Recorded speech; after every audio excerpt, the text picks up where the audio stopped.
The American Revolution, a story etched into the fabric of a nation. 13 colonies, united in defiance, breaking free from the British Empire to forge a new destiny. We know the names Washington, Jefferson, Franklin. We know the battles Lexington, Yorktown. But the Revolution was more than its heroes and its victories. It was a mosaic of sacrifice, betrayal, and forgotten voices. People and events that shaped history but slipped through its pages. This is the untold story of the American Revolution. In the 1760s, the American colonies were a powder keg. Britain, burdened by debts from the 7 Years' War, tightened its grip. Taxes, laws, and soldiers flooded the colonies, igniting resentment. But beneath the familiar narrative of no taxation without representation lies a deeper truth. The Revolution was not just a rebellion against a distant king. It was a clash of ideas, a struggle for power, and a battleground for those whose stories history often ignores. Enslaved Africans, Native Americans, women, and ordinary colonists. Tonight, we uncover the hidden layers, the spies who turned tides, the women who defied norms, the native nations caught in a deadly crossfire, the enslaved who fought for freedom on both sides, and the ideas, radical, messy, and revolutionary, that birthed a nation while sowing the seeds of its contradictions. This is not the story you learned in school.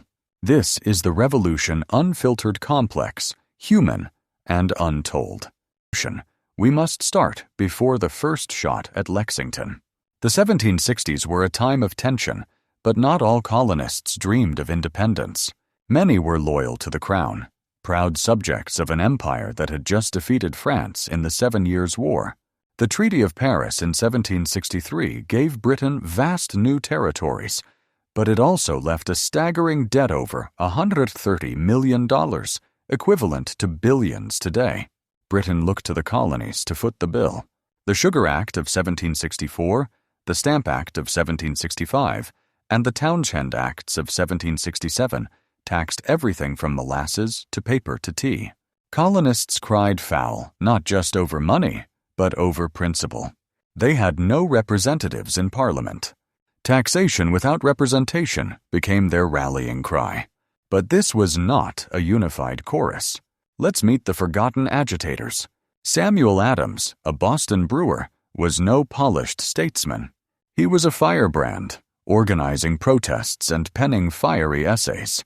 Less known is his ally, James Otis Jr., a lawyer whose 1761 speech against British writs of assistance blanket search warrants planted seeds of resistance.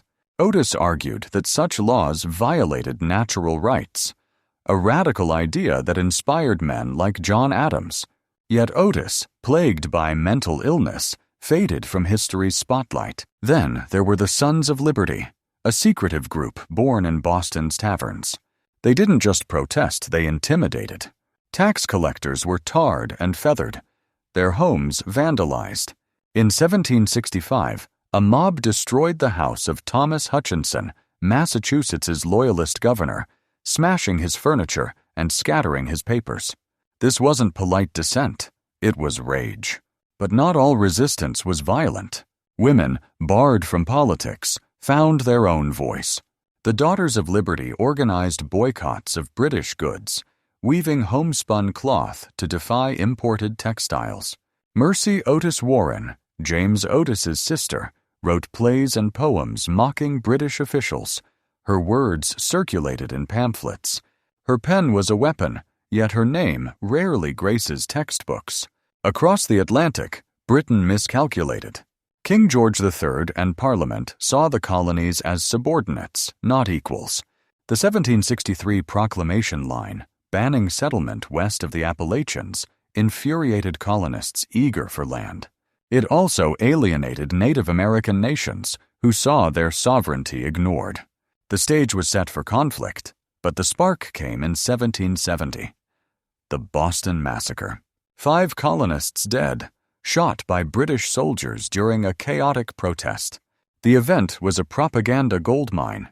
Paul Revere's engraving of the massacre exaggerated, with orderly redcoats firing on helpless civilians fueled outrage. But one victim, Crispus Attucks, a black and native sailor, hints at a deeper story. Was he a patriot, a rioter, or simply in the wrong place? His mixed heritage reflects the revolution's complexity, a fight for liberty that ignored many of its participants. By 1773, the Tea Act pushed tensions to a breaking point. The Sons of Liberty, disguised as Mohawk Indians, dumped 342 chests of tea into Boston Harbor. The Boston Tea Party wasn't just a protest, it was a deliberate provocation. Britain responded with the coercive acts, closing Boston's port and gutting Massachusetts's self-governance. The colonies, once divided, began to unite. April 19, 1775.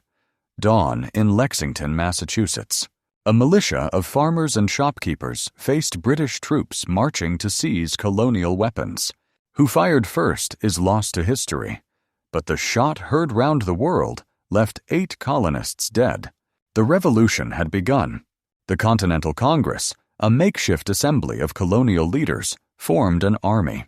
George Washington, a Virginia planter with military experience, was named commander. But this was no polished force.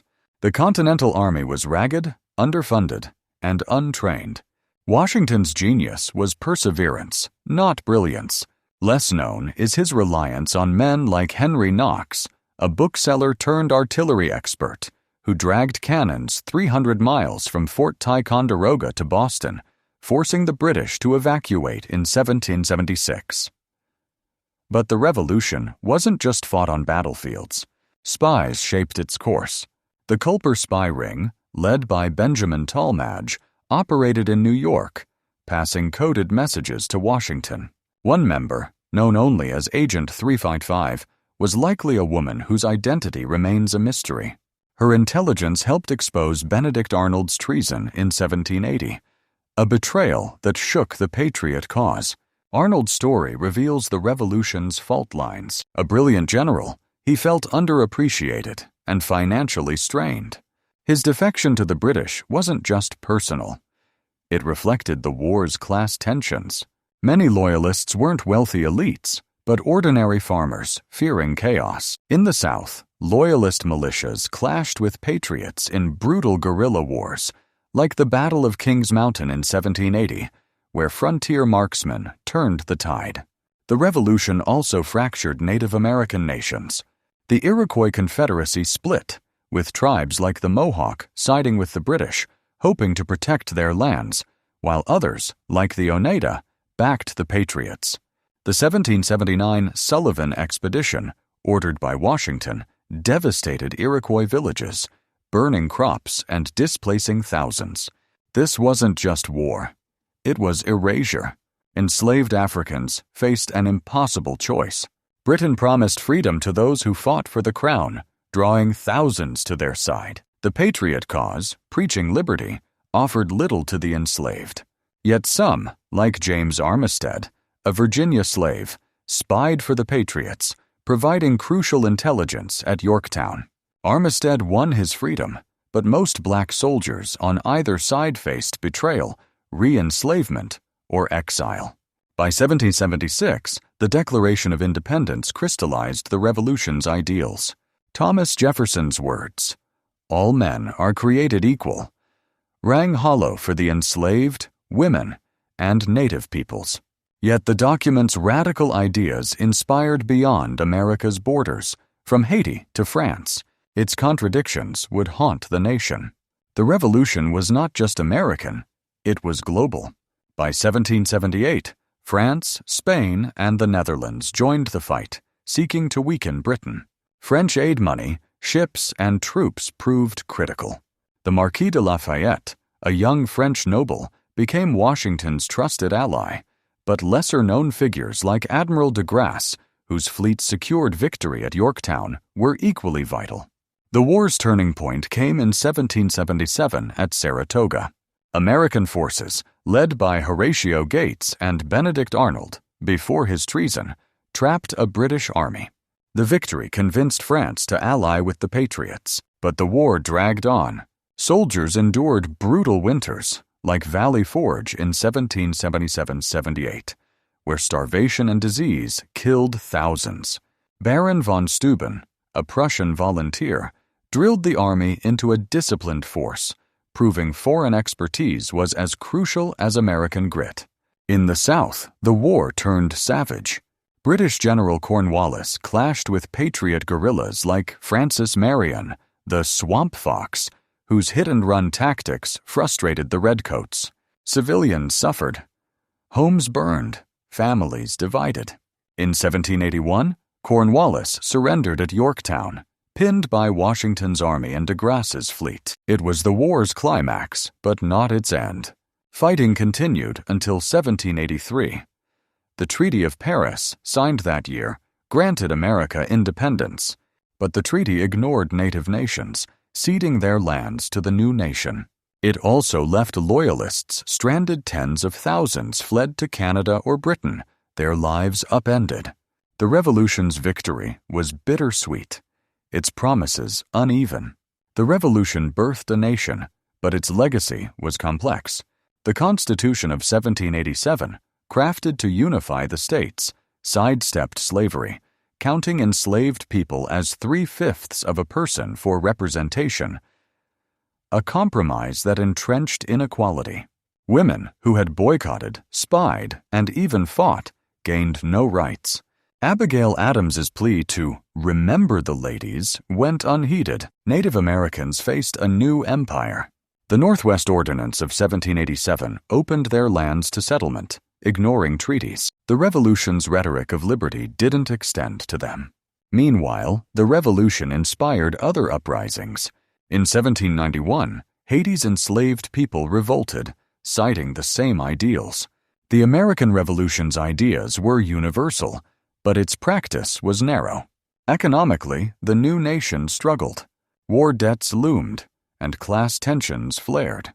Shays' Rebellion in 1786, led by debt-ridden farmers, exposed the fragility of the new republic. The Revolution had won independence, but not stability. The Revolution's true heroes were often its least celebrated. Take Deborah Sampson, who disguised herself as a man to fight in the Continental Army. Wounded in battle, she treated herself to avoid discovery. Or Sybil Luddington, a 16-year-old who rode 40 miles to warn of a British attack, twice the distance of Paul Revere's ride. Yet her name is barely known. Enslaved fighters like James Armistead and Salem Poor, who distinguished themselves at Bunker Hill, risked everything. Native leaders like Joseph Brant of the Mohawk navigated impossible alliances, only to see their people displaced. These stories, buried by history, reveal the Revolution's human cost. The Revolution also reshaped ideas. Pamphleteers like Thomas Paine, whose Common Sense sold 500,000 copies, democratized rebellion. Women like Phyllis Wheatley, an enslaved poet, used verse to challenge slavery's hypocrisy. Their words outlived them, shaping a nation's conscience. The American Revolution was a triumph, a tragedy, and a paradox. It birthed a nation founded on liberty, yet built on exclusion. It inspired the world, yet left scars on its own soil. The untold stories of spies, women, native nations, and the enslaved remind us that history is not a single narrative, but a tapestry of voices, often silenced. Today, the Revolution's ideals: freedom, equality, self-governance resonate, but so do its failures. The fight for a more perfect union continues, rooted in the courage and contradictions of those who came before. As we reflect on this untold story, we see not just a revolution, but a question. What does liberty mean, and who is it for?